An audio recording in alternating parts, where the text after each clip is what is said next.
Bon, donc effectivement, voilà, c'est le deuxième cours que je vous propose aujourd'hui.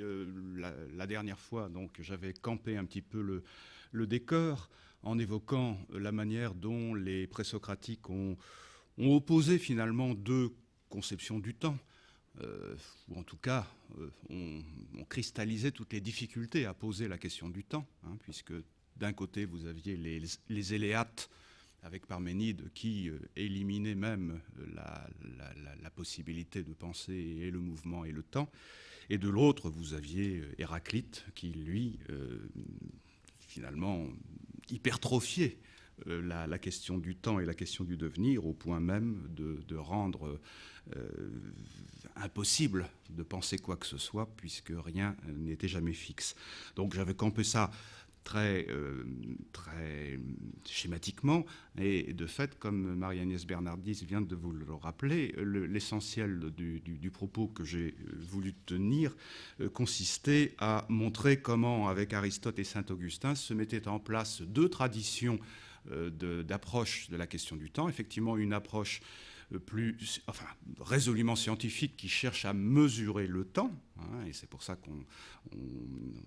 on résume quelquefois cette approche par le mot, le patronyme de Chronos, hein, donc chercher le mouvement le plus régulier qui puisse servir de référence à la mesure du mouvement, c'est en quelque sorte l'approche qui se trouve ouverte par Aristote, et de l'autre côté, la tradition ouverte par Saint-Augustin est une tradition qui met plutôt l'accent sur la dimension existentielle du temps et sur son caractère inconceptualisable, hein, puisque, vous vous souvenez, ce texte que je vous avais lu de Saint-Augustin, la question du temps est la question insoluble par excellence, la croix des philosophes. Chacun sait ce qu'est le temps, hein, mais personne ne peut réellement l'expliquer. Hein. D'où cette tradition existentielle, voire existentialiste du temps, qui finira par donner tous les points au sens commun, en disant finalement, si on a besoin de parler du temps, parlons-en comme en parle le sens commun. Et le sens commun, il en parle souvent en termes psychologiques. Il confesse son attente, ses espoirs, ses nostalgies, ses regrets. Et à chaque fois, il évoque là les composantes psychologiques qui accompagnent la durée. Hein. Alors ces deux traditions, on va évidemment les retrouver. Donc Chronos d'un côté, Tempus de l'autre, pour reprendre une alternative qu'affectionne Étienne Klein. Finalement, je vous avais laissé la dernière fois en soulignant le fait que la position des philosophes sera de plus en plus de considérer que finalement notre raison, notre manière de penser les choses nous conduit presque irrésistiblement à vouloir éliminer le temps. Au fond, quand un philosophe observe l'histoire de la science occidentale à propos du temps, il en vient à conclure que finalement tous les efforts des scientifiques ont été pour neutraliser le temps, pour faire en sorte que le temps ne soit pas un paramètre dérangeant dans leur système. C'était le cas de Newton, Newton dont j'avais rappelé, et sans doute Étienne Klein l'avait-il fait lui aussi lors de son premier cours, que finalement le temps de Newton n'est pas fléché. Hein, les équations de Newton dans son système peuvent indifféremment admettre une circulation du temps dans un sens ou dans un autre. Bon, ce qui est l'indice même de la perversion repérée par les philosophes dans l'approche scientifique du temps, c'est que les scientifiques peuvent difficilement faire autrement que de spatialiser le temps. Lorsqu'ils pensent le temps, ils sont tentés de le spatialiser, c'est-à-dire le représenter par un vecteur, tout simplement, hein, et c'est ce qui explique finalement qu'il soit assez aisément conduit à ne pas tenir compte du caractère irréversible du temps, mais à le considérer indifféremment comme non fléché. Je vous avais laissé très exactement la dernière fois sur une évocation très rapide du philosophe Emil Meyerson qui, au début du siècle, dans un ouvrage célèbre, Identité et réalité, eh bien, avait consacré un chapitre justement où il montrait sous le titre « L'élimination du temps », comment finalement toute cette science occidentale, née, issue des présocratiques, eh bien, n'a en tête rien d'autre que de chercher à en finir avec le temps. Chercher à en finir avec le temps, c'est peut-être même la pulsion métaphysique qu'il y a derrière toute approche scientifique du temps. Les scientifiques qui se disent non métaphysiciens, en réalité, partageraient fondamentalement avec les métaphysiciens cette espèce de tentation de se débarrasser du temps. Se débarrasser du temps pour toucher l'éternel, se débarrasser du temps pour réaliser le système de compréhension absolue des choses. Ça, c'est une pulsion métaphysique et elle est bel et bien présente au cœur du geste scientifique. Et Meyerson, donc, opposait assez résolument le sentiment immédiat que nous avons du temps pour lequel il y a toujours de l'irréversible. Le temps, pour nous, c'est évidemment l'irréversible. C'est la friction, c'est l'altération, c'est éventuellement la déchéance. Bref, c'est ça le temps pour nous. Quand on compare ce sentiment du temps que nous avons avec la manière dont la mécanique rationnelle finalement décrit les mouvements, avec la régularité finalement des horloges, on se dit qu'il y a là un hiatus, et précisément cet ensemble de cours que vous propose la Cité des Sciences est peut-être destiné soit à creuser ce hiatus, mais en tout cas à bien le signifier. Quand nous parlons du temps, selon que nous sommes scientifiques, selon que nous sommes philosophes, il y a vraisemblablement des choses différentes qui se disent. Alors aujourd'hui, effectivement, comme Marie-Agnès vous l'a annoncé, avec une petite réserve et réticence, je vais vous parler de la manière exemplaire dont, au XVIIIe siècle, le philosophe Kant a entrepris de penser le temps. Et effectivement, la petite réserve que manifestait la voix de Marie-Agnès était pour vous dire que ça va être un petit peu difficile, parce que parler de Kant en un quart d'heure, 20 minutes, c'est pas évident. Mais en même temps, je crois que c'est intéressant de toucher du doigt la manière dont vraiment un philosophe de la taille, de l'envergure de Kant a pu affronter cette question difficile, cette croix des philosophes de toujours qu'est le temps. Donc vous verrez qu'avec Kant, la tentative qui sera la sienne sera de penser le temps non pas à partir des choses du monde, des astres, de la course des astres, des choses comme ça, mais à partir du sujet qui appréhende ces choses du monde, donc à partir du sujet de la connaissance. Et la tentative de Kant sera de donner une infrastructure épistémologique à la science newtonienne, lui donner une infrastructure donc épistémologique qui permette à Newton finalement de garder la cohérence de son système, tout en tenant compte de cette question du temps que le système de Newton lui-même n'a pas su intégrer réellement. Donc, d'une certaine manière, Kant réalise une façon de conjuguer l'approche scientifique du temps et l'approche philosophique du temps. Donc, je considérerais, moi, volontiers, si vous voulez, pour justifier que je lui consacre quand même un assez long développement, bien que Kant, c'est quelqu'un qui cherche à négocier entre tempus et chronos. Est-ce que ça va marcher? Est-ce que ça va durer? Est-ce que ça ne sera pas remis en question? C'est ce qu'on verra par la suite. Alors, si j'avais besoin, et j'ai besoin finalement de résumer en peu de mots l'esprit de la philosophie de Kant, je dirais que donc Kant, 1781, il écrit La critique de la raison pure, qui est vraiment un monument dans toute l'histoire de la philosophie moderne et contemporaine. Le problème auquel cherche à répondre Kant dans ce gros ouvrage, c'est de savoir comment est-ce que nous pouvons connaître, comment est-ce que nous connaissons. Qu'est-ce que peuvent nos facultés intellectuelles lorsqu'elles sont aux prises avec l'explication du monde? Et surtout, si Kant pose cette question-là, c'est parce que son souci, c'est d'essayer de comprendre comment on peut éviter de confondre la science et la métaphysique. Parce qu'à son époque, il a affaire à un peu le n'importe quoi que nous connaissons encore sans doute, hein, on n'en a pas fini avec ça, mais le n'importe quoi consistant pour des scientifiques de renom à prétendre eh bien, finalement, pouvoir tenir un discours légitime sur des choses qui sont en réalité inaccessibles à la science. Bon, pour le dire très simplement, à son époque, Kant s'était posé la question de savoir pourquoi les propos tenus par un grand mathématicien qui s'appelait Swedenborg, hein, contemporain de Kant, pourquoi les propos de ce grand mathématicien étaient intolérables et intenables. En effet, ce grand mathématicien, Swedenborg, avait écrit plusieurs livres et avait fini par s'entourer d'une cour de disciples sur la base de ses prétentions à pouvoir converser avec l'au-delà et avec les anges même.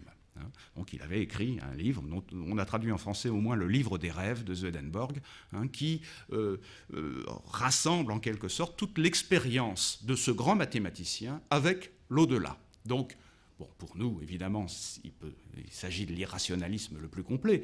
Cela étant, comme ce grand mathématicien était adulé par le public de son époque, eh bien, vous pensez bien qu'on donnait a priori du crédit à ses propos. Et le jeune Kant, hein, qui voit l'auréole de ce mathématicien s'affirmer, eh bien, se pose cette question: comment pouvoir démontrer que résolument Swedenborg dit n'importe quoi? Comment faire en sorte donc d'établir strictement les raisons que nous avons de distinguer soigneusement la science de la métaphysique? Et ce, pour sauver aussi bien la science que la métaphysique, hein, parce que si on les laisse se confondre, on les ruine toutes les deux. Donc, il s'agit, dans la critique de la raison pure de Kant, d'essayer de circonscrire exactement ce qui mérite d'être considéré comme scientifique, de façon à dégager un espace, comme il le dit parfois, enfin, notamment dans la préface, dégager un espace qui sera réservé aux questions relevant de la métaphysique et éventuellement de la foi religieuse, hein, mais savoir très exactement définir la frontière. Donc voilà. Kant, dans la critique de la raison pure, est amené à distinguer soigneusement la science de la métaphysique, et il le fait en démontrant que seul peut être scientifique un objet qui peut relever d'une expérience possible. C'est ça que je vais essayer d'expliquer. Il y a des objets qui peuvent relever de ce que Kant appelle une expérience possible, et ces objets-là sont objets d'une science. Et il y a d'autres objets qui ne peuvent pas relever d'une expérience possible, et ces objets-là sont réservés à la métaphysique ou à la théologie. Alors, en voulant définir cette notion d'expérience possible, Kant va se trouver en mesure de justifier l'importance qu'il faut accorder à l'espace et au temps. Car vous verrez, vous comprendrez, je pense, qu'une expérience est possible pour autant que l'objet qu'on cherche à comprendre se situe dans l'espace et dans le temps. Dès lors que cet objet n'est plus dans l'espace et dans le temps, il est dans une indéfinition qui justifie qu'il soit objet de foi ou qu'il soit objet de spéculation métaphysique, mais il n'est plus objet de science. Alors, pour bien comprendre également ce préliminaire que je vous propose avant d'entrer un petit peu dans le détail, il faut comprendre aussi que le souci de Kant est de se démarquer sur les questions d'espace et de temps de deux de ses presque contemporains très, très célèbres, hein, d'une part Newton, d'autre part Leibniz. Ce qu'il voudrait opposer à Newton, c'est que le temps n'est pas l'espace, hein, donc refus de la spatialisation du temps. Le temps, qu'est-ce que c'est minimalement? Eh bien, le temps, c'est ce sentiment interne que nous avons de la succession des choses. Hein, minimalement, c'est cela, hein, le sentiment interne de la succession des choses. Ce que montre Kant de manière très habile et très subtile dans la critique de la raison pure, c'est que ce sentiment interne de la succession des choses, il est subordonné, pour nous, nécessairement, à un sentiment de simultanéité. Si je veux avoir si je peux avoir le sentiment de la succession des choses, il faut bien qu'il y ait quelque chose de permanent qui me permette d'éprouver la succession des choses. Si quelque chose passe d'un antérieur à un postérieur, il faut bien qu'il y ait un point de repère fixe qui me permette d'appréhender le changement. Et ça, c'est le sentiment de la simultanéité qui peut me le donner.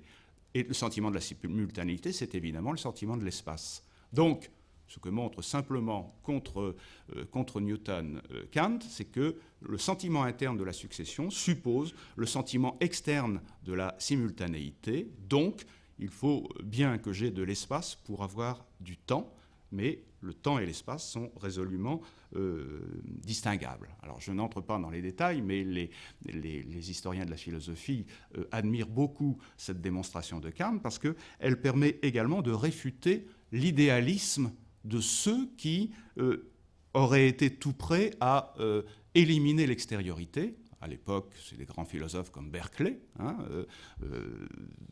ou en tout cas des idéalistes absolus, comme on les appelait, qui étaient prêts à soutenir l'idée selon laquelle finalement l'extériorité n'est peut-être qu'une illusion pour nous. Eh bien, la suppression de l'extériorité n'est pas possible si l'on peut montrer que le sentiment interne que nous avons de la succession de nos idées notamment, la succession de nos représentations, suppose cette extériorité irréductible qui est l'espace. Et le deuxième front sur lequel finalement s'exprime, contre lequel Kant s'exprime, c'est le front représenté par Leibniz, qui, lui, ne spatialisait pas le temps, mais le logicisait, c'est-à-dire le transformait en une pure approche fondée sur les rapports logiques entre ce que Leibniz appelait les monades. Mais pour le dire rapidement, Leibniz est un philosophe qui considérait que le temps, et l'espace d'ailleurs, sont de l'intelligible confus. Comme si donc le temps et l'espace étaient une espèce de mixte, une espèce d'hybridicité de relations. Et le philosophe est celui qui sait débrouiller cette hybridicité et réduire finalement les questions de temps et d'espace à des problèmes d'équation, si vous voulez. Donc géométriser l'espace, géométriser le temps, pour Leibniz, c'est ça l'idéal scientifique, ce qui est une manière donc d'éliminer à nouveau tout ce que le temps et l'espace peuvent avoir d'épaisseur existentielle. Donc deux fronts. Éviter la spatialisation du temps, éviter la logicisation du temps, et donc affronter le temps en lui-même et montrer qu'il est la condition subjective de toute approche du monde pour nous. Nous ne pouvons pas faire autrement, si nous voulons avoir un point de vue scientifique sur le monde, que de miser sur cette condition subjective qu'est pour nous le temps. Alors, pour résumer, si vous voulez, au fond, la philosophie critique, puisque c'est comme ça qu'on l'a appelée, la philosophie critique de Kant, a deux adversaires. D'une part, les dogmatiques, ceux qu'il appelle volontiers les dogmatiques, qui ont tous en commun d'évacuer le temps comme une illusion. Donc, les dogmatiques issus plus ou moins de Parménide, des Éléates, qui éliminent le temps comme étant une illusion. Et l'autre front, c'est les sceptiques. Les sceptiques qui, eux, prennent tant et si bien en compte le temps qu'ils noient toute vérité dans le temps, et ils se rendent incapables de débrouiller quoi que ce soit. C'est, si vous voulez, la postérité d'Héraclite qui est en question ici. Et quand Emmanuel Kant commence à rédiger sa critique de la raison pure, eh bien, il a le sentiment que le monde philosophique consiste en une espèce de champ de bataille où s'opposent les dogmatiques et les sceptiques. C'est un champ de bataille et il faut essayer de pacifier ce champ de bataille, de délimiter les espaces de compétence des uns et des autres et d'instaurer en quelque sorte des règles de fonctionnement qui permettent de savoir exactement où on en est. Donc il y a dans la critique de la raison pure une espèce de décision de juridiciser en quelque sorte les rapports entre les écoles philosophiques. Donc je vous le disais, la solution de Kant va consister à proposer d'attacher le temps à la subjectivité et d'en faire une espèce d'opérateur de connaissance. Alors le problème, Je vous le disais tout à l'heure, le problème de la philosophie critique de Kant, c'est de se demander comment est-ce qu'on peut savoir. Si je précise la question, c'est comment est-ce que nous pouvons nous représenter des objets? Comment pouvons-nous nous représenter des objets? Voilà une question minimale. C'est bel et bien une question de philosophe, vous l'admettrez, mais qui engage autre chose que la philosophie. Il s'agit de savoir comment ce qui n'est pas moi, cette bouteille qui n'est pas moi, peut-elle devenir pour moi? Comment puis-je m'en faire une représentation, l'intégrer dans un espace de représentation? Bon, c'est ça la question minimale que se pose un théoricien de la connaissance lorsqu'il fait de la philosophie. Et ça n'est pas une question, encore une fois, évidente. Certains philosophes pourront dire, mais au fond, cette bouteille n'est rien. Elle n'est rien qu'un rêve, un mirage. Ou alors, au contraire, se dire que cette bouteille est résolument inaccessible. Je vais pouvoir tourner autour très très longtemps, mais finalement, je n'en tirerai rien. Ce qu'on a appelé la révolution copernicienne de Kant, puisque Kant a désigné sa philosophie critique comme le produit d'une révolution copernicienne, c'est cette décision consistant à dire que finalement, les objets que nous cherchons à comprendre se règlent sur notre connaissance, sur nos facultés, et non pas le contraire. Dans une révolution copernicienne, on passe toujours d'un système à un autre. Avant Copernic, on pensait que tout tournait autour du Soleil, et puis Copernic, ou plutôt tout tournait autour de la Terre, et avec Copernic, donc, on change de référentiel et tout tourne autour du Soleil. Eh bien, changer de référentiel pour précisément avoir une juste appréciation des choses. Eh bien, Kant fait la même chose. Mais au lieu que tout tourne autour des objets, finalement, tout va tourner autour du sujet de la connaissance, de ses facultés, et on va s'interroger sur ce que sont ces facultés, ce dont il dispose pour pouvoir connaître, et c'est là qu'on va découvrir donc le caractère crucial et déterminant de l'espace et du temps. Donc c'est la raison pour laquelle Kant, très très vite, considère que la science ne peut avoir affaire qu'à des phénomènes, c'est-à-dire à des objets qui sont susceptibles d'être pour nous représentés, et on va éliminer tout ce qu'on appellera les objets en soi, les choses en soi, qui, elles, ne sont pas l'objet de représentation et par conséquent ne méritent pas de faire l'objet du discours scientifique. Alors un objet, qu'est-ce que c'est pour Kant? Et c'est là que les choses deviennent un petit peu difficiles, un petit peu jargonnantes. Eh bien, pour Kant, un objet, c'est une espèce de règle de synthèse des représentations. Dans un objet, cette bouteille est le résultat de la synthèse de nombreuses représentations. Et la règle qui synthétise ces représentations, je dois la supposer universelle et nécessaire, si je veux imaginer que vous voyez cette bouteille comme moi. Donc, vous procédez à une synthèse de vos représentations analogue à la mienne. Donc, nous disposons, vous et moi, des mêmes règles universelles donc, et nécessaires qui permettent de justifier que nous voyons les mêmes choses, qu'une objectivité nous est commune. Alors, ces règles de synthèse, eh bien, finalement, Kant les localise dans une faculté dont nous disposons, qui est l'entendement. L'entendement, c'est notre faculté de produire des concepts pour nous représenter les choses, et des concepts. Et plus précisément, notre entendement, pour Kant, nous dote de catégories, il appelle aussi des concepts purs, mais disons des catégories, qui constituent comme une espèce de grille d'analyse nous permettant de débrouiller le monde. Au fond, si nous devions nous dire, comme le fera beaucoup plus tard Jean Piaget, qu'à l'origine, le nourrisson... le monde pour le nourrisson est un monde, une espèce de kaléidoscope, où il y a des couleurs, des sons, beaucoup de choses, beaucoup de stimuli, mais rien de fixe. Et puis que peu à peu, les choses vont se stabiliser. Alors les psychanalystes disent, bah oui, le visage de la mère sur le berceau, qui va constituer peu à peu une espèce de référentiel, va construire peu à peu la profondeur, va situer les formes les unes par rapport aux autres. Bon, c'est comme ça que quelquefois, de manière un petit peu romanesque, on se représente l'acquisition progressive de la stabilité dans la perception du nourrisson. Eh bien, pour aller très vite, on pourrait dire que Kant considère que dans notre esprit, dans notre entendement, nous disposons de catégories qui nous permettent finalement de stabiliser et de localiser des objets dans le monde. Alors, par exemple, quelles sont-elles, ces catégories?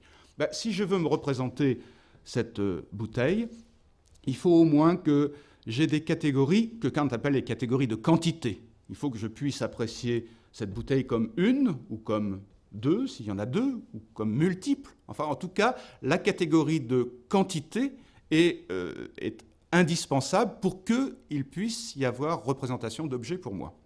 J'ai besoin aussi de catégories de qualité, comme ils les appellent. Les catégories de qualité, c'est des catégories qui me permettent de déterminer cet objet comme réel par rapport à d'autres objets qui seront eux aussi délimités dans leur forme et qui auront aussi une certaine réalité. Donc il faut, comme pour reprendre l'exemple de mon nourrisson de tout à l'heure, qu'il y ait des formes qui s'autonomisent en quelque sorte dans l'univers très touffu, très hétérogène de ma perception. Et puis, pour qu'il y ait objet pour moi, il faut que ces objets ils puissent occuper des positions les uns par rapport aux autres. Donc j'aurai besoin des catégories de la relation, dit Kant, et des catégories de la relation qui me permettront de dire que cet objet peut exercer une action sur un autre objet, par exemple être cause du heurt, du choc d'un autre objet, ou il peut être en interaction. Mais en tout cas, il faut, pour qu'un objet soit pour moi objet de représentation, qu'il entretienne avec d'autres objets des relations qui puissent le qualifier plus précisément et le déterminer plus exactement. Donc voilà, ça paraît très très simple de le dire comme ça, mais notre appareil cognitif, pour parler comme on parle aujourd'hui, constitue comme une grille de lecture du monde, et ces grilles, ces éléments de la grille de lecture du monde, c'est ce que nous partageons les uns et les autres, ce sont nos règles de synthèse, en quelque sorte, qui nous permettent de donner sens aux représentations qui nous assaillent, puisque nous sommes assaillis de stimuli visuels, auditifs, olfactifs, etc. Alors le problème de la philosophie critique consiste à examiner non pas le rapport de nos représentations, de nos images mentales, si vous voulez, aux choses, mais le rapport de ces images mentales, de ces représentations, avec nos facultés de connaître. Avec nos facultés de connaître. Et nous avons 3 facultés de connaître pour Kant, au moins. Nous avons la sensibilité, nous avons l'entendement et la raison. La sensibilité, c'est le fait que nous soyons capables de recevoir des stimuli du monde extérieur, donc des sensations.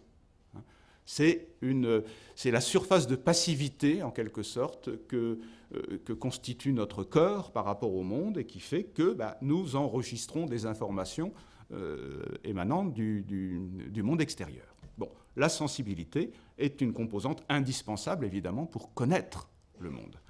Ensuite, l'entendement, je vous le disais tout à l'heure, c'est la faculté de produire des concepts pour donner un sens, justement, à ces stimuli, à ces informations qui viennent du monde extérieur. Donc, le donné sensible, le donné qui nous vient de la sensibilité, est organisé en quelque sorte par ces concepts que produisent notre entendement et qui nous permettent de désigner les objets, de les qualifier, de les définir et de leur donner toute la généralité possible. Et puis il y a ensuite la raison. Et la raison, c'est compliqué, et ça serait un autre cours que de vous expliquer exactement de quoi il retourne. Mais en gros, la raison pour Kant, c'est la faculté des idées, et non plus des concepts. C'est cette faculté très particulière qui consiste pour nous à aller toujours au-delà de ce que nous voyons. C'est de porter à la limite, en quelque sorte, ce que nous pouvons concevoir. La raison, c'est la faculté en nous qui nous permet j'allais dire d'imaginer, c'est pas le bon sens, mais de parler du monde, hein, le monde. Le monde n'est pas un objet d'expérience. Hein, le monde ne peut pas être expérimenté comme est expérimentée cette bouteille. Et pourtant, le monde, c'est une idée dont nous parlons volontiers. L'âme, par exemple, l'âme, après tout, elle est également inexpérimentable dans les faits. Et néanmoins, c'est une idée. C'est l'idée d'un sujet absolu, d'un sujet à la racine du fonctionnement, précisément de l'appareil cognitif que j'évoquais tout à l'heure. Dieu, c'est une idée. Hein, c'est une idée, et néanmoins, ça n'est pas un concept qui aurait un contenu intuitif. Comme tous les concepts doivent en avoir un, et néanmoins, c'est un quelque chose sur lequel nous raisonnons. Les théologiens raisonnent, les métaphysiciens raisonnent, les scientifiques quelquefois aussi. Hein, donc, 3 facultés qui prennent en charge, en quelque sorte, nos représentations, et poser la question philosophique de leur statut, c'est comprendre exactement comment à quelle faculté se réfèrent les représentations dont nous parlons. Alors, dernier point technique sur la philosophie de Kant, si vous ouvrez la critique de la raison pure, vous l'avez fait pour certains d'entre vous, je le sais, mais vous constatez dès le début que la grande question que se pose Kant est une question qui est formulée de la manière suivante. Comment des jugements synthétiques a priori sont-ils possibles ? Question éminemment codée. Hein, comment des jugements synthétiques a priori sont-ils possibles ? Question tellement codée qu'elle a découragé sans doute des générations et des générations de lecteurs qui ne vont guère au-delà de la formulation de cette question dans la lecture de la critique de la raison pure. Et c'est dommage, parce que ça n'est pas une question difficile à débrouiller dès qu'on prend un petit peu le temps, justement, de regarder de quoi il retourne. En réalité, derrière cette question, il s'agit de déterminer les critères de l'objectivité. Qu'est-ce qui peut faire, encore une fois, qu'il y ait objectivité pour un regard scientifique ? Qu'est-ce qui peut faire que nous puissions comprendre comment des sensations peuvent être synthétisées par des règles universelles et nécessaires, celles de l'entendement, avec ses concepts purs et ses catégories. Or, ces règles ne peuvent pas provenir de l'expérience.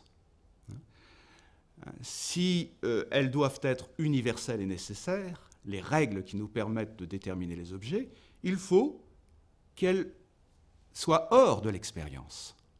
Si elles venaient de l'expérience, elles seraient relatives à vous, à moi.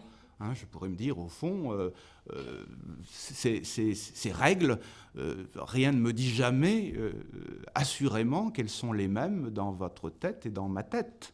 Et quand je vois une bouteille, vous voyez peut-être une girafe. En tout cas, rien ne permet d'attester a priori, justement, que nous partageons les mêmes règles si nous nous mettons en tête que ces règles viennent de l'expérience. Donc, première chose, ces règles doivent réaliser des synthèses de sensations, mais le faire a priori. Comment des jugements synthétiques a priori sont-ils possibles ? Vous n'avez pas perdu de vue la question. Eh bien là, voilà, les règles universelles et nécessaires qui nous permettent de synthétiser nos sensations et d'en faire des objets de connaissance doivent forcément réaliser ces synthèses de manière a priori. Donc, comprendre comment les catégories que nous avons dans la tête, dans l'entendement, peuvent s'appliquer au monde sensible, au monde des sensations, c'est comprendre comment des jugements synthétiques, des jugements qui synthétisent, a priori, sont possibles. Comment est-il possible que nous formulions des jugements, c'est-à-dire des liaisons synthétiques, a priori, c'est-à-dire indépendamment de l'expérience? Comment est-ce que c'est possible? Je prends deux, trois exemples qu'on trouve chez Kant. La proposition « tout événement a une cause ». Ou encore, une autre proposition « la quantité de force est permanente dans l'univers ». Donc deux propositions qui fondent la physique. Eh bien, ces deux propositions doivent être a priori. Elles ne peuvent pas, pour Kant en tout cas, relever de l'expérience pour pouvoir fonder la physique. Si on veut fonder la physique en vérité, Si on veut que le discours du scientifique soit résolument objectif, on doit se dire que ces propositions principielles, tout événement a une cause, la quantité de force dans l'univers est permanente, eh bien que ces idées-là, que ces idées-là sont, excèdent l'expérience, dépassent l'expérience, viennent en deçà de l'expérience. Parce que, de toute façon, vous ne pourrez pas tirer l'idée d'événement de l'idée de cause, quand vous dites tout événement a une cause, ou l'idée de permanence de l'idée de force. Donc vous devez forcément avoir des jugements synthétiques qui synthétisent l'événement et la cause, qui synthétisent la force et la permanence, et vous devez les avoir, ces jugements-là, a priori, c'est-à-dire qu'ils ne soient pas déduits de l'expérience. Donc ces jugements qui sont au fondement de la science mathématique et physique, eh bien, sont avant toute expérience, et il faut en comprendre la nature pour éviter que n'importe quel discours s'en prévale, par exemple le discours de la métaphysique ou le discours délirant de Swedenborg, qui prétend pouvoir converser avec les anges et communiquer avec l'au-delà. Donc Kant élabore cette notion d'expérience possible pour désigner le critère justifiant le travail de la science par opposition à celui de la métaphysique. Et cette notion d'expérience possible, eh bien, va supposer que soient identifiés l'espace et le temps en tant que tous deux conditionnent tout objet de connaissance. Tout objet de connaissance implique nécessairement l'espace et le temps. Alors, quelles sont les caractéristiques de l'espace et du temps ? Alors là, je vais aussi être forcément très rapide. Si vous ouvrez la critique de la raison pure, vous avez un premier chapitre, une première grosse partie qui s'appelle l'esthétique transcendantale. L'esthétique, c'est un terme à prendre au sens grec du terme, la aesthésis, ce qui relève de la sensibilité, de la sensation. L'esthétique transcendantale. Transcendantale, c'est un terme qui, chez Kant, signifie la plupart du temps ce qui est condition de possibilité de la connaissance transcendantale. Bon, mais j'y reviendrai rapidement. Donc, vous avez cette grande première partie qui s'appelle l'esthétique transcendantale, dans laquelle Kant examine les notions d'espace et de temps. Et puis un peu plus loin, dans une autre partie qui s'appelle l'analytique transcendantale, où là, il examine le contenu de notre appareil cognitif, notre entendement. Là aussi, le temps et l'espace font l'objet d'une analyse sur laquelle je conclurai tout à l'heure. En tout cas, dans l'exposition que Kant propose de l'espace et du temps dans l'esthétique transcendantale, il distingue 5 points. 5 points pour montrer que, dans les 3 premiers points, l'espace et le temps ne viennent pas de l'expérience et ne sont donc pas des intuitions empiriques pour nous. Donc le temps et l'espace ne viennent pas de l'expérience. Nous ne faisons pas l'expérience de l'espace et du temps, en toute rigueur. Donc ce ne sont pas des intuitions que nous recevrions comme nous recevons l'intuition des objets que nous voyons. Donc 3 points pour démontrer cela. Et puis 2 points pour montrer que l'espace et le temps ne sont pas des concepts. Ce ne sont pas des concepts. Donc ni des intuitions empiriques, ni des concepts. Alors je prends rapidement dans le détail ces 5 points, puisque c'est un cours sur le temps, donc autant être un peu précis. Premier point. Pour avoir une perception, pour avoir la perception d'un objet, il faut avoir le sentiment de l'extériorité. Il faut avoir le sentiment que quelque chose qui n'est pas moi devienne pour moi. Et pour cela, il faut avoir le sentiment de la simultanéité. Donc, il faut l'espace. Pour avoir la perception d'un objet, j'ai besoin de l'espace. Je ne pose pas la question de savoir si cet espace est du rêve ou pas. Je dis, en tout cas, il faut que j'ai ce sentiment de l'extériorité. De même, pour avoir une perception, il faut être capable d'accueillir une succession d'impressions. Une succession d'impressions.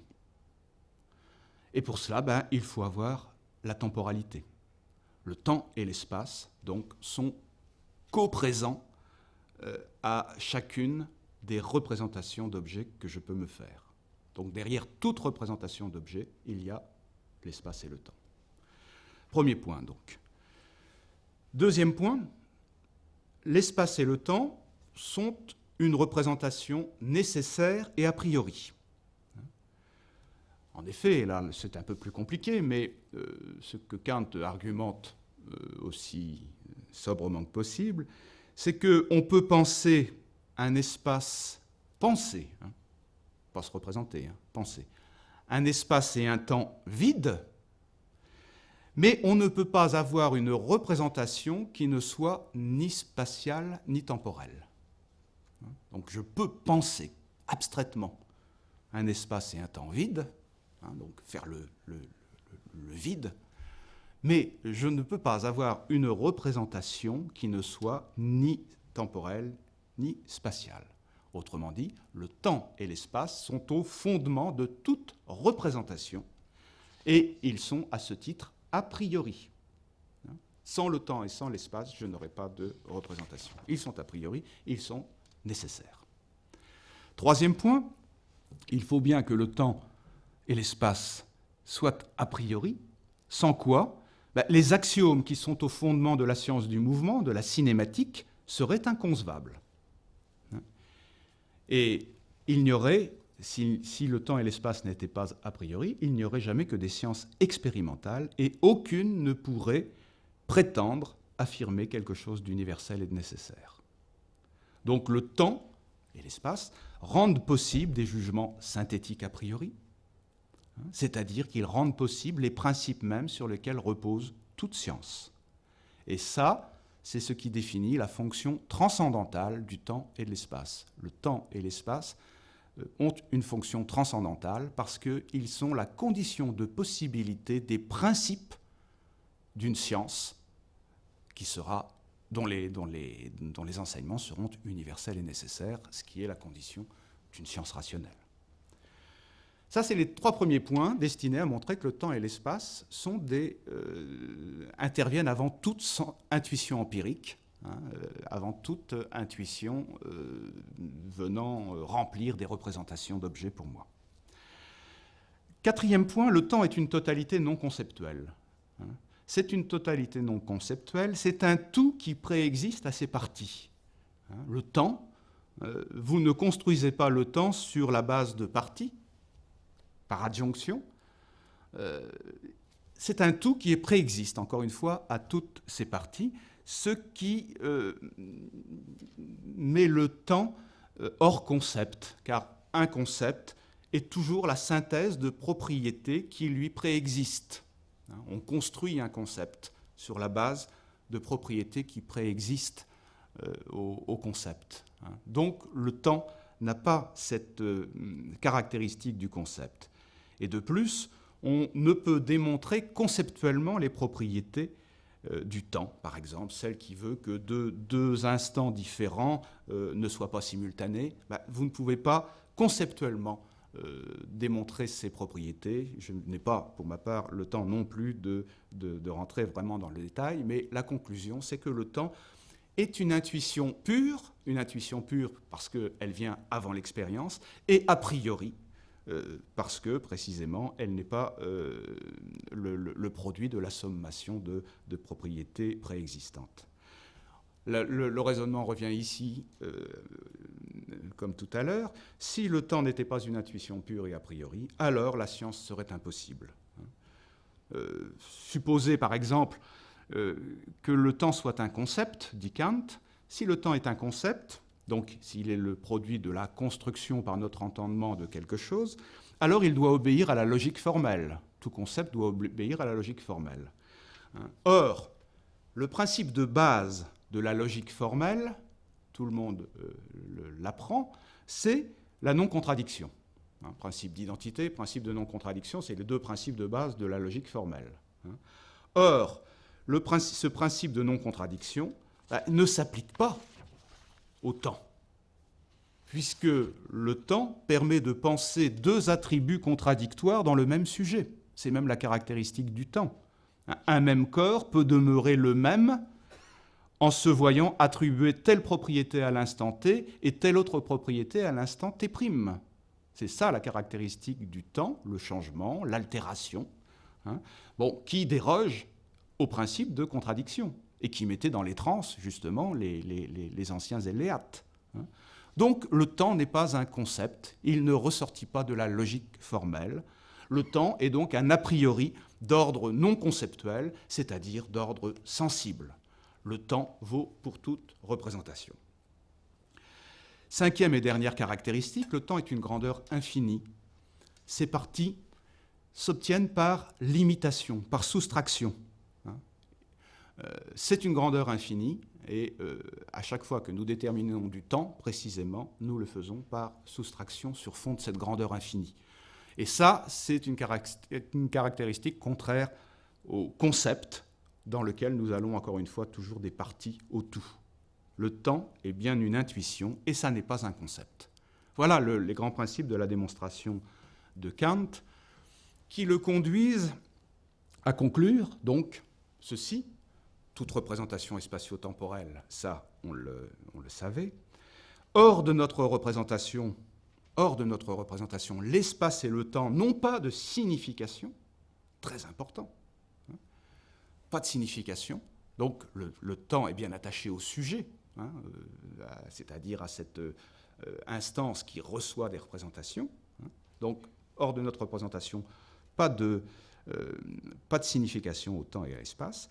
C'est pourquoi Kant, et ça sera la dernière fois que je serai technique dans mes formulations, enfin, je pense, c'est pour ça que Kant parle de l'idéalité transcendantale de l'espace et du temps. Idéalité transcendantale de l'espace et du temps, c'est très simple. Idéalité, pourquoi idéalité ? Parce que le temps et l'espace ne sont pas des choses, donc ce sont des idéalités. Ce ne sont pas des êtres. On ne peut pas les cerner, on ne peut pas les représenter, on ne peut pas les manipuler. Donc, ce sont des idéalités, le temps et l'espace. Transcendantal, pourquoi ? Parce que le temps et l'espace sont des a priori qui rendent possible la connaissance objective. Ce qui rend possible la connaissance objective. Donc, des idéalités,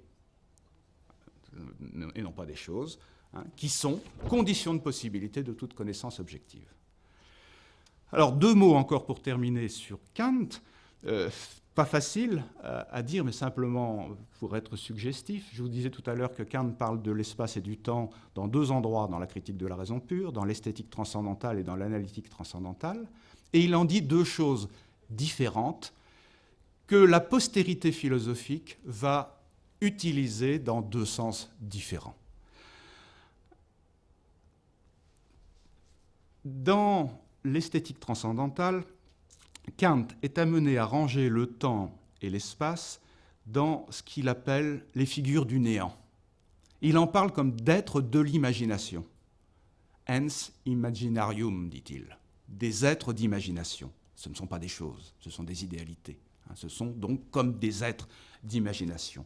Et quand il dit ça, on a l'impression qu'il s'inscrit complètement dans toute la tradition métaphysique que j'ai évoquée jusqu'à présent, c'est-à-dire cette tradition qui élimine le temps, qui supprime le temps, qui le caractérise toujours comme un déficit ontologique, comme si le temps était toujours de l'ordre de la déchéance, donc du moindre être. Donc, on a l'impression que Kant se situe tout à fait dans cette tradition. Il désigne le temps et l'espace comme des néants.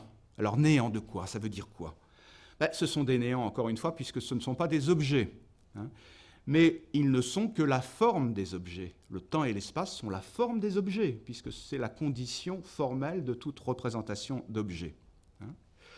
Donc ils ne sont pas un quelque chose, l'espace et le temps. Nous cherchons à répondre à cette question, qu'est-ce que le temps ? Ce ne sont pas des quelque chose, ce sont des riens, donc. Des riens qui relèvent, comme le dit Kant, du nihil privativum. Nihil privativum, le néant privatif. Qu'est-ce que c'est que le néant privatif ? C'est l'objet vide d'un concept. Je vais prendre un exemple. La notion d'obscurité, le concept d'obscurité, si vous voulez, c'est un concept. Mais ce concept ne désigne positivement aucun objet. Il désigne seulement une absence de lumière. Bon, le temps et l'espace seraient quelque chose comme ça, des concepts, enfin plutôt des néants, des néants qui désignent simplement une absence de quelque chose. Dans l'analytique transcendantale, l'autre texte, eh bien Kant est beaucoup plus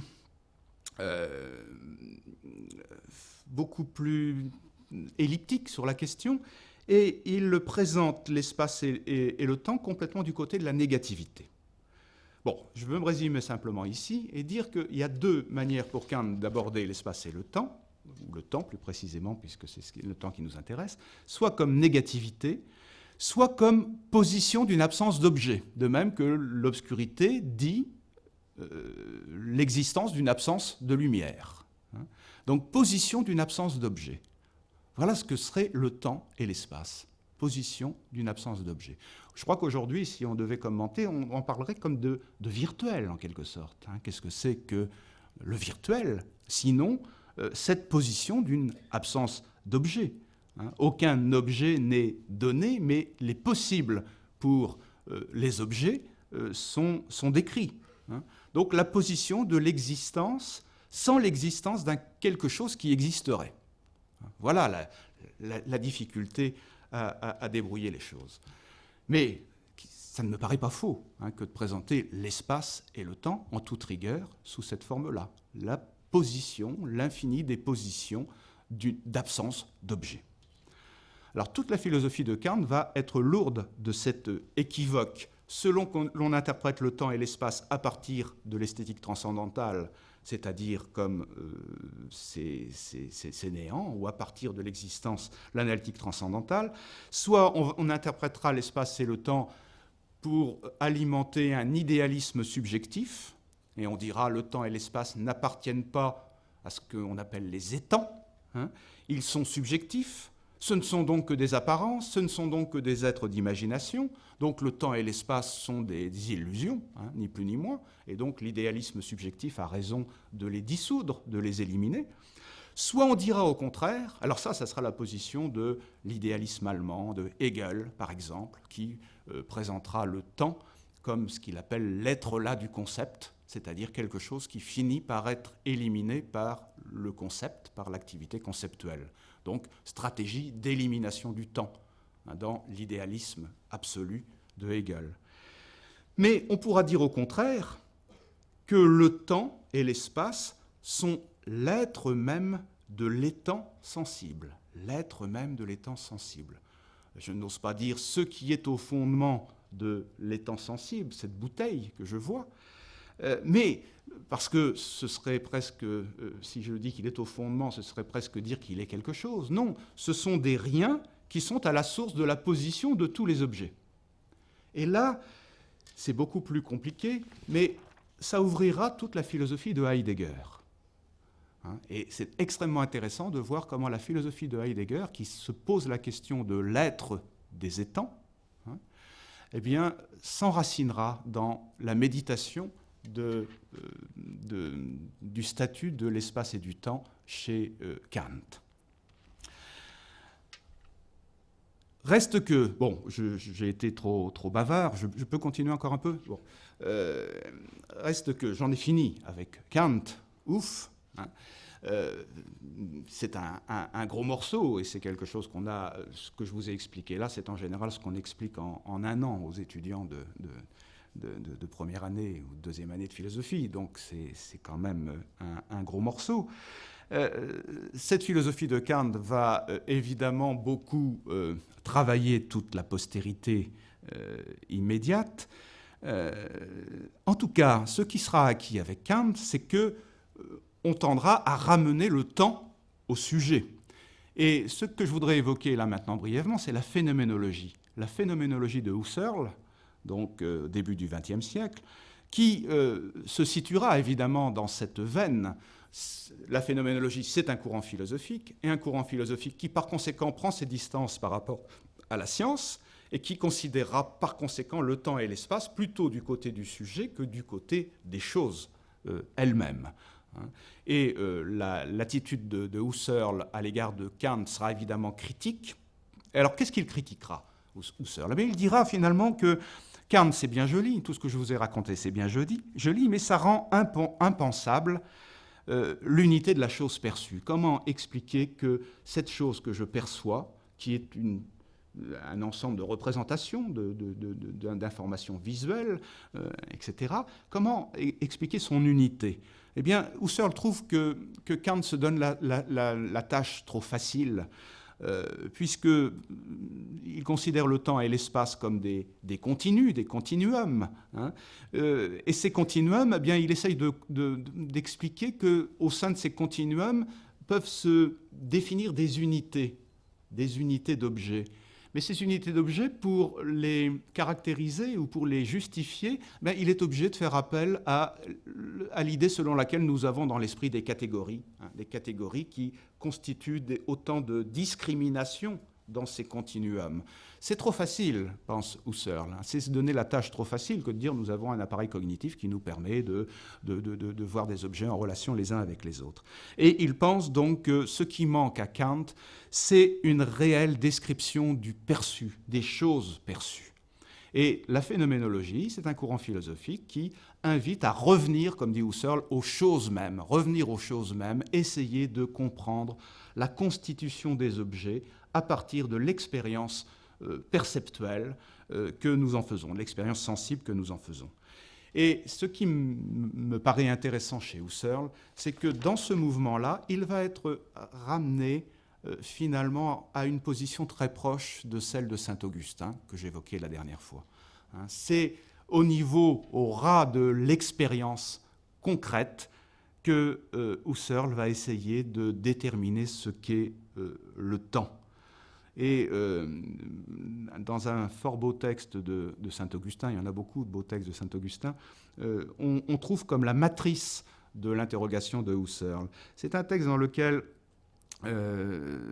Saint-Augustin essaye de comprendre ce qu'est le temps, et il se dit qu'il n'y a pas de temps sans quelque permanence pour évaluer le passage entre ce qui n'est plus et ce qui n'est pas encore. Donc il faut avoir l'expérience de cette permanence. Il dit qu'il n'y a pas de temps sans une instance susceptible d'en être affectée, c'est-à-dire de recevoir les stimuli selon une succession identifiable. Donc il faut bien du sujet, il faut bien de l'âme, il faut bien quelque chose, de l'esprit, pour installer cette permanence.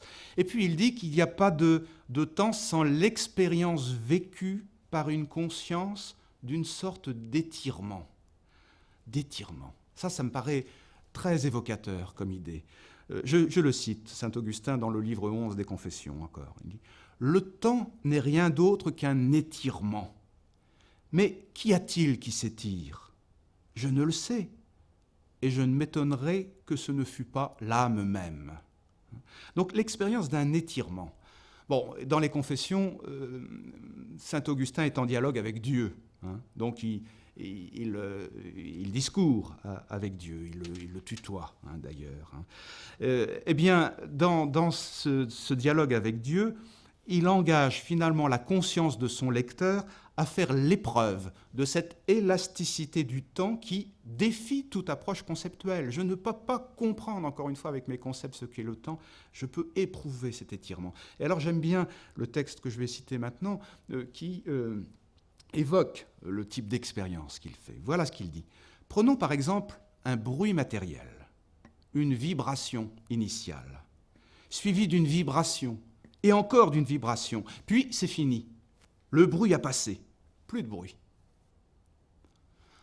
Alors, dans le commentaire qu'il donne, en gros, de cette expérience auditive d'un bruit qui se prolonge, qui s'étire, justement, puis tout à coup qui s'interrompt. Bon, on doit dire qu'avant et après le bruit, il n'y avait rien.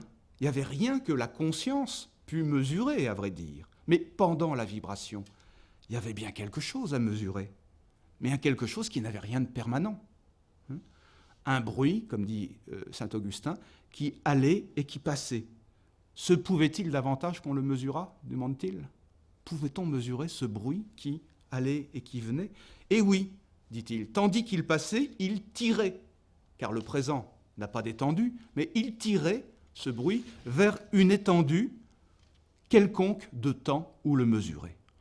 Donc vous voyez, beaucoup d'efforts pour essayer de saisir ce qui passe. Comprendre le temps, c'est saisir ce qui passe dans cet étirement. Beaucoup de concentration pour percevoir dans le présent le futur qui s'achemine vers le passé et qui diminue à proportion de la croissance de ce futur, jusqu'à ce que, tout étant transformé en futur, tout soit passé. Donc vous voyez, cet étirement, cette expérience des trois stases du temps que sont le passé, le présent et le futur. Donc cherchant à décrire ce sentiment du temps, eh bien, saint Augustin a la conviction que c'est l'âme qu'il décrit, que c'est la conscience qu'il décrit. C'est le présent de l'attente de la conscience. C'est ce qu'on appelle le futur. C'est le présent de l'intuition immédiate qui constitue le présent de cette conscience. C'est également le présent du souvenir qui livre le passé. Et la conscience est toujours étirée dans ces trois actes qui constituent réellement son vécu. L'intuition du bruit n'a pas d'autre étendue que celle du passage qui conduit du présent, qui conduit le présent hors de lui-même. Donc, je ne vais pas être plus bavard sur saint Augustin, mais Husserl. Husserl va, au début du XXe siècle, reprendre ce type d'analyse et donner au problème de saint Augustin sa formulation la plus achevée, en cherchant justement à comprendre le fonctionnement de notre conscience lorsqu'elle est engagée dans le flux de cette expérience temporelle. Comment la conscience, c'est un petit peu comme ça que s'exprime Husserl, comment est-ce que la conscience impressionnelle, donc qui reçoit des impressions, qui reçoit ponctuellement des sensations, comment cette conscience impressionnelle en vient-elle à transformer ces sensations en autant de rétention, ce qu'il appelle aussi des souvenirs primaires. Comment est-ce que notre conscience arrive à retenir, à provoquer des rétentions dans la vibration que j'évoquais tout à l'heure. Et comment est-ce qu'elle va pouvoir transformer ces rétentions en autant de protension, c'est-à-dire d'anticipation sur la fin de l'étirement du bruit? Comment est-ce qu'elle va faire? Donc, la phénoménologie, c'est une enquête sur cette conscience qui tâche de transformer en homogène des épisodes sensoriels successifs qui comportent chacun une certaine durée, une certaine variabilité. Dans la vibration du son, il y a des modulations, il y a des choses qui sont... Ou dans le son d'une cloche, que je perçois de manière homogène, il y a des éléments de distinction. Pour comprendre cela, eh bien, Husserl a dévoilé ce qu'il a appelé l'essence intentionnelle de la conscience, c'est-à-dire sa disposition à se tourner vers les objets et à les constituer comme des connexions de visée soumises au flux des données de la sensation. L'intentionnalité, c'est le concept central de la phénoménologie qui explique donc la constitution des objets comme le point de convergence de visées qui sont toutes soumises à des données sensorielles variables et durables de manière différentielle. Et Husserl écrit, c'est l'intentionnalité qui caractérise la conscience au sens fort et qui autorise en même temps à traiter tout le flux du vécu comme un flux de conscience et comme l'unité d'une conscience. Bon, si je voulais résumer toute la position de Husserl, très difficile, très technique également pour le néophyte, je dirais que finalement, Husserl en vient à dire qu'il n'est de conscience que du temps. Toute conscience est conscience du temps. Et analyser les modalités par lesquelles la conscience vit son vécu, eh bien, c'est analyser le temps. Alors, je voulais aller plus loin aujourd'hui, mais je me réserverai, si vous voulez, pour la prochaine fois, où je voudrais évoquer un petit peu la perspective de Heidegger sur le temps, parce qu'elle est, elle est d'abord très célèbre et elle est très parlante, très saisissante. Je vous expliquerai comment, finalement, Heidegger va convoquer le thème de la mort pour comprendre l'expérience du temps et l'expérience de la conscience. Il va le faire non pas de manière sinistre, mais montrer comment le temps est bel et bien, attaché à la structure de la subjectivité, mais il faudra montrer que le sujet humain se définit d'abord et avant tout comme être pour la mort. Et on comprendra à partir de là comment la conscience du temps, pour Heidegger, met l'essentiel dans l'avenir. Dans l'avenir, c'est anticipation de la fin, avec une composante d'indétermination. Donc il faudra comprendre ce rapport à la mort que décrit Heidegger pour comprendre la nature de l'expérience du temps que nous faisons. Et au cours de ce troisième cours et dernier cours, eh bien, j'en viendrai à poser la question, au fond, toutes ces spéculations philosophiques dont je vous ai parlé, qu'est-ce que peut en faire le physicien ? Que peut en faire l'homme de science ? Et c'est à ce moment-là que j'inviterai Bergson et Einstein à dialoguer devant vous autant que possible, parce que c'est là peut-être que se noue ce dialogue, ou ce dialogue qui est peut-être un dialogue de sourds, mais en tout cas c'est là que se nouent toutes les difficultés. Voilà, je vous remercie.